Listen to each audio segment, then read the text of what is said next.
All right, that was kind of weird.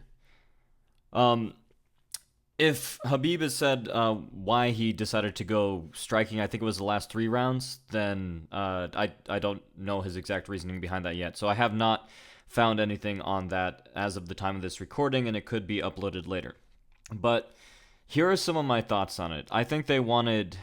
First of all, in case you don't know, he dominated the first 2 rounds, I believe, with what he normally does, which is ground and pound. And the fight seemed to be going exactly the way he wanted it to. Now, Rage and L, who did, Iaquinta, who did an amazing job throughout the entirety of the fight, and the huge balls on that guy, you have to really give it to him to even take this fight on such short notice. He did a decent job defending. He was taking a lot of shots, and he was not in a good position most of the time. Obviously, you don't want Habib on top of you, raining down punches, obviously. But the last 3 rounds, I think, Habib just chose to go on his feet entirely.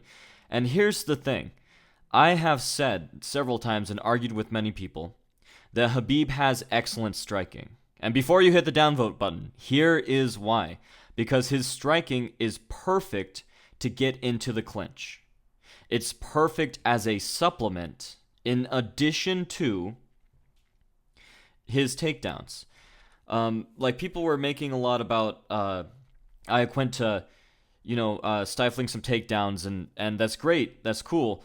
Barbosa did that too. In fact, Habib misses a lot of his takedowns. Guys, he doesn't have a very high percentage rate. What he does is he falls into his punches. It's exactly what Rogan was criticizing him for, which he leads with his chin and he falls into his punches. But what he does is he unbalances himself. He gets as much reach and extension as possible in his punches. He'll circle the punch back around. He'll come under your arm and he'll get that underhook. And he has a great chin, so he doesn't really care if he takes a strike when he does that. And his punches are still effective. For as poorly from a technical standpoint in traditional striking, and this is someone who's very much more into striking than grappling saying this, so if anything I have a striking bias, and you'd think I'd be like, oh yeah, he needs to change that 100% right away. It works for his style, and it works very well for his style. It does not work very well, and his punches still hit hard, even though they're not technical. It does not work very well on its own, obviously, and we found that out tonight. Now, what he does have is very good accuracy and very good timing. So his punches are very accurate. He's very good with his hands, and that probably has a lot to do with all the hand fighting that he's done as a wrestler. He could get his hand to where he wants it to be very quickly.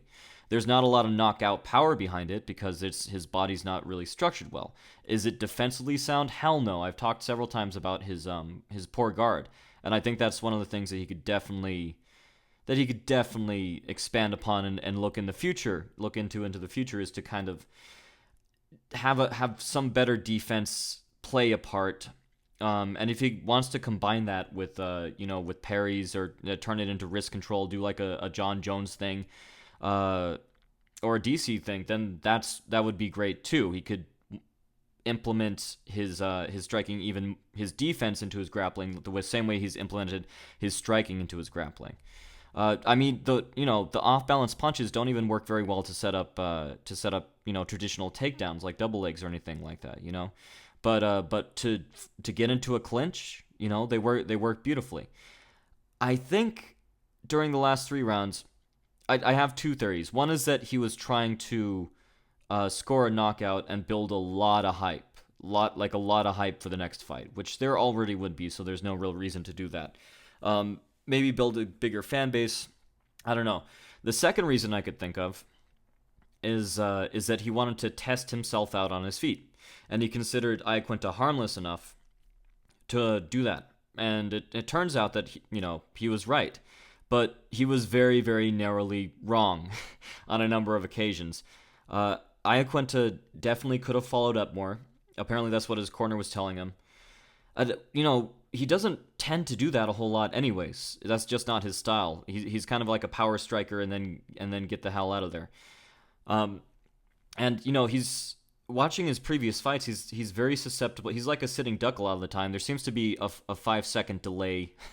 I said this in a prior one in a prior podcast. There seems to be a 5 second delay about between when a punch is thrown and when he reacts to it.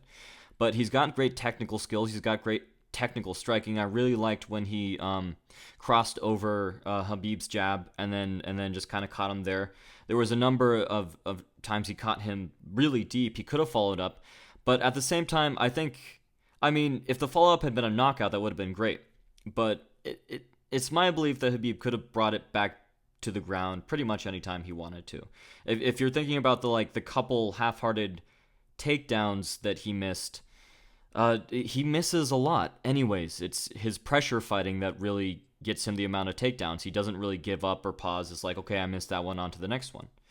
So, that being said, the last 3 rounds were fun, but they weren't really competitive in my mind, or at least they shouldn't have been. In my mind, Iaquinta should have been able to easily take him out had he continued with that method. Now, if he had followed up with the shots, and had not scored a knockout right away, then he couldn't have continued with that because Khabib would have gone immediately back to wrestling. So I'm not saying that Iaquinta should have won the fight and that he was capable of doing that. I mean, he was capable of doing that if he'd followed up, or if he'd just been at a slightly different angle, because he hit him with some really hard shots. But, if it had gotten too much for Khabib, he could have very easily brought it back to the ground pretty much any time he wants, I think. And Khabib showed some decent, like I said, his accuracy is fantastic. His timing really, really good. I understand he wants practice, but I'm gonna make a point here that should really concern Khabib fans very much, which is, I get this guy was practicing. I understand. I mean, that's my theory, anyways. I understand he wanted to show that he was, deft on his feet, that he could stand and throw and brawl. I get he wants to show the fans that, and I guess he wants to kind of have footage maybe to look at and see, like, where am I weak? And the answer's, defensively pretty much everywhere. If he's not, because he's a pressure fighter who doesn't really think about defense, kind of like Chuck Liddell, but different. But here's the point, finally, sorry, is that he took a lot of hard shots, and the chin of a fighter is something that's there one day and then gone the next. And sometimes it takes a lot of, medium shots to do it, or a lot of very small shots over time, or sometimes it takes a few big ones. But it's what's that expression? Like when you buy something, it's a depreciating asset, your chin is. It can only take so many shots, and then you turn into Chuck Liddell, and all of a sudden you're not able to walk through these punches anymore. So what if, I don't know how this would happen given current events, but what if down the road he's fighting McGregor, and then because of this fight, he takes a shot and he's not able to take it because he got rocked so many times during this fight. And these were hard shots that landed too. I mean, I'd have to slow it down and watch it slow motion. I don't think he was rolling with any of them, and they looked pretty clean to me, and I heard them. So maybe I'm wrong on that, but it looked like a number of clean shots landed. I don't have the slow motion footage available, but I'm relatively sure I'm very sure they did. So, I mean, that's great he has the footage, but at what cost? Especially because he's not used to taking a whole lot of hard shots in his fights. He'll take some for sure when he's throwing those looping punches, diving in to secure the clinch. He'll definitely throw. He'll get tagged, and he has gotten tagged. I think he's only gotten tagged like that, I don't know, 3 or 4 times though, and it's been over a period of years. To get 3 to 5 hard ones, I think a lot more. I'd have to watch again. In a row, when he knows his next opponent is going to be like the biggest fight of his life, is not a great idea.